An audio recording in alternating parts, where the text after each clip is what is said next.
Hola, buen día. Mi nombre es Marlene Martín Rico, abogada defensora de derechos humanos.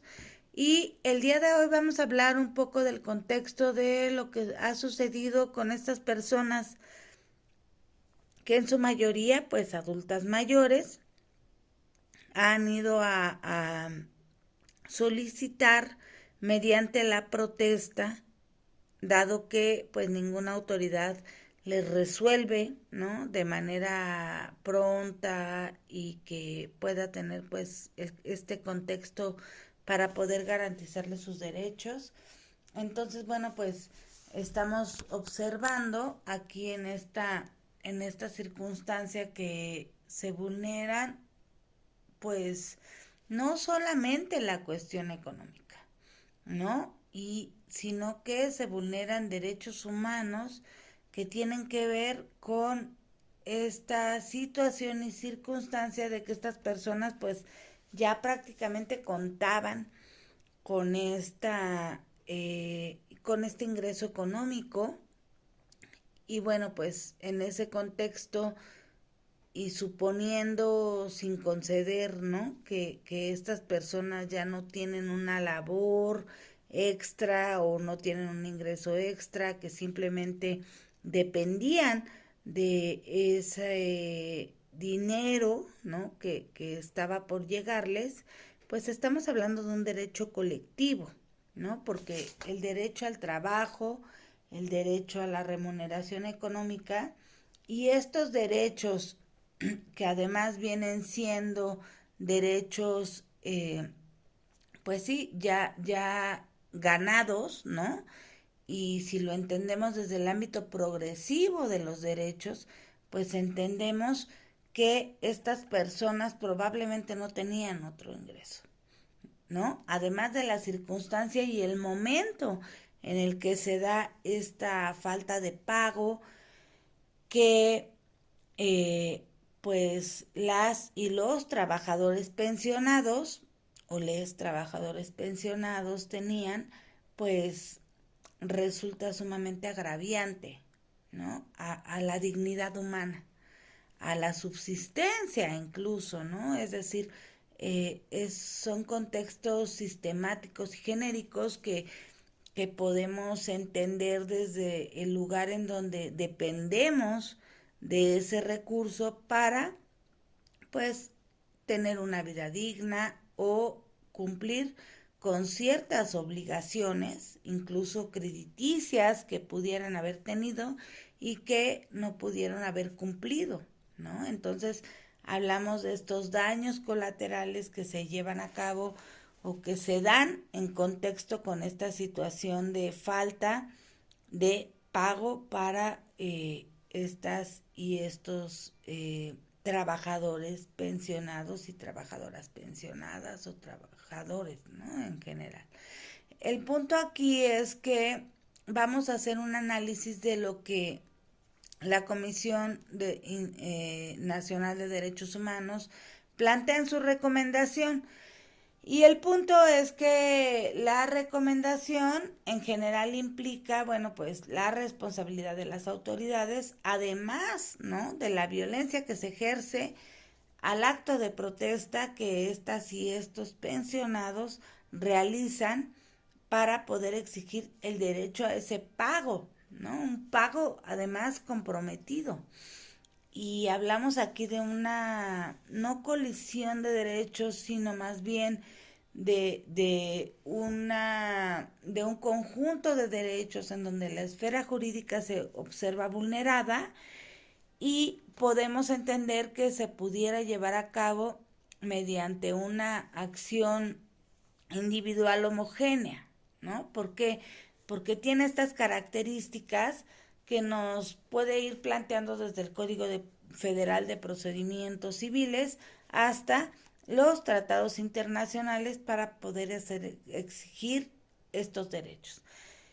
Y bueno, pues podemos plantear la posibilidad de que esta acción sea una acción individual, homogénea, o bien sea una acción colectiva para poder exigir los derechos. Pero en cualquiera de ambos casos, Lo que sí debemos como de rescatar de esta circunstancia es que las y los trabajadores llevan a cabo estas manifestaciones, pero además, ¿no?, de que no les es restituido el derecho de forma inmediata, pues resulta que también son víctimas de una agresión de autoridad, de un abuso de autoridad, como desgraciadamente lo hemos visto muchísimas veces en este estado mexicano, en donde, pues lejos de que las autoridades den una respuesta, pues resulta que viene una represión, ¿no?, ante la exigencia de los derechos humanos. Y aquí yo quisiera hacer un paréntesis para hacer un replanteamiento. ¿Qué es lo que las autoridades mexicanas han firmado a nivel internacional y se han comprometido? Estamos hablando de tratados internacionales y lo que aquí está comprometido es la palabra del Estado mexicano. El Estado mexicano no ha cumplido con esta palabra que ha dado a nivel internacional para proteger, garantizar, promover los derechos humanos de las personas. Y esa es la gravedad del asunto, que seguimos en estas circunstancias pues de muchísima vulnerabilidad ante la defensa de nuestros derechos, ¿no? Sea cual sea la circunstancia, y en este caso particular de las y los pensionados, pues considerándolos como grupo vulnerable, considerando la fecha incluso en la que se da esta retención de ese pago, y bueno, pues todas y todos y todes sabemos aquí que el tema económico, ¿no?, tiene también que ver con un tema de dónde tienes el recurso y hasta cuándo puedes sostener ese recurso, ¿no? Y a final de cuentas, el punto que nosotras y nosotros y nosotres podemos observar en esta circunstancia es que no hay una garantía por parte del Estado mexicano, no hay una garantía por parte de ninguna autoridad, y contrario a eso existe una represión.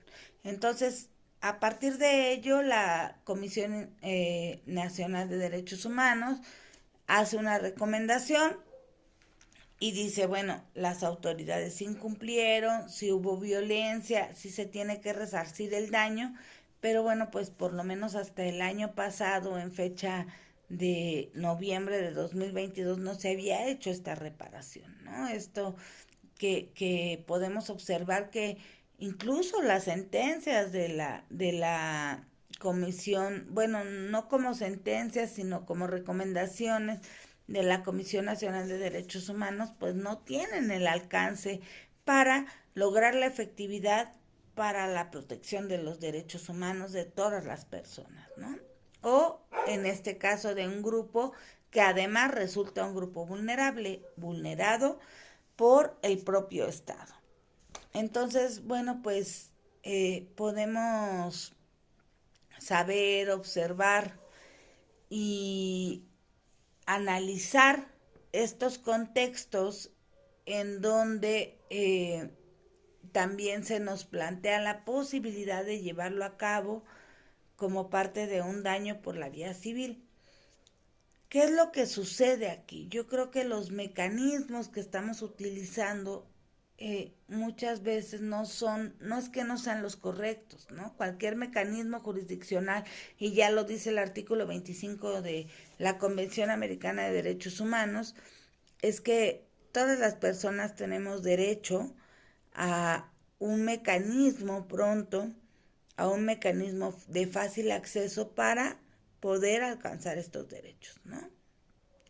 Nuestros derechos, nuestra esfera jurídica para que sea protegida. Y eso es lo que no ha sucedido en este entorno ni en muchos otros.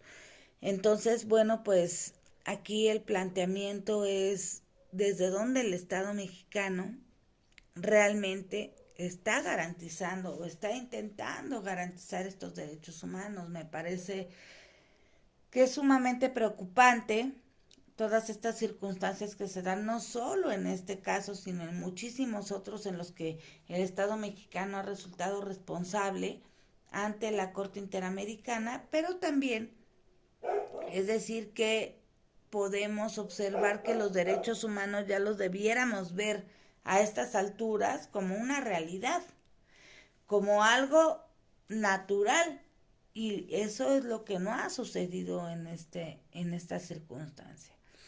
Y pues bueno, un poco dejar aquí a la reflexión qué es lo que debemos hacer, cuáles son los mecanismos que debemos utilizar. Y pues tenemos muchísimas vías, ¿no? La vía jurisdiccional, la vía no jurisdiccional, pero independientemente de eso, los derechos humanos a los que se ha comprometido el Estado mexicano a garantizar hoy no son una realidad. Y creo que ahí es donde nos falta un poquito de contexto para poder replantearnos también como abogadas y abogados litigantes qué es lo que estamos haciendo con el sistema. Si simplemente nos estamos convirtiendo en gestores de derecho, en donde solamente cumplimos con los términos, con los plazos y por eso cobramos, o si realmente nos estamos convirtiendo en defensoras y defensores de derechos humanos. Y bueno, pues hasta aquí mi participación respecto a esta circunstancia. Me parece muy importante, antes de concluir, decir que es de suma importancia esta sentencia de la Comisión Nacional de Derechos Humanos.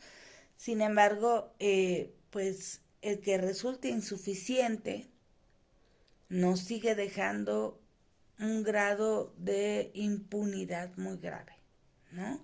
El que desde 2015 hasta 2022 no haya habido una respuesta, incluso a raíz de esta recomendación, pues nos deja una claridad de lo que está pasando aquí en el Estado mexicano.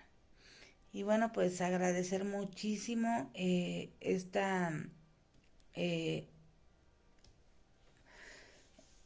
enfoque de que nos ha dado el catedrático en esta materia, ¿no? Y esta posibilidad de reflexionar sobre todas las circunstancias que conlleva y que implica la defensa de los derechos. Pues muchas gracias, buenas noches y espero haber sido clara.